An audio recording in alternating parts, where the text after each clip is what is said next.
So skin tags are fairly easy to remove, and depending on the legislation in your countries will depend whether it is only an aesthetic doctor, a dermatologist, or even sometimes an aesthetic skin therapist that can remove these skin tags. They're not dangerous, they're not cancerous, most of us don't particularly like those little things. And as we get older, as I mentioned, we get more of them.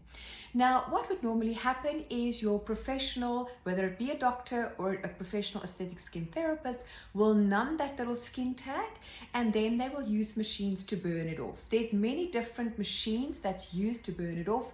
Sometimes it's, whatever the dermatologist does in his rooms, but I know on the aesthetic side, there's also a machine called the lamp probe. And the lamp probe has got these tiny little probes, and it's very easy, and all it does is just kind of just burns that little guy off. Sometimes we can just disconnect it by the stem before we get that ball of skin. Other times, they will just literally go and cauterize it, and it will become dark. It'll become like a little scab. It just goes very hard and dry, and then they normally just fall off. It's not sore. Obviously, there's a numbing cream because there's heat that's being applied, or it's very cold. You can feel that burning sensation.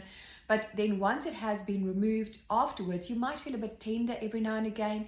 If you go to the dermatologist, you might feel a little bit more tender because the doctor can obviously use much stronger methods to get rid of it.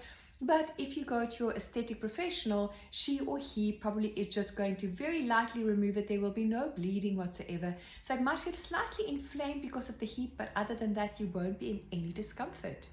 Watch my next video where I'm going to tell you how you can possibly prevent skin tags.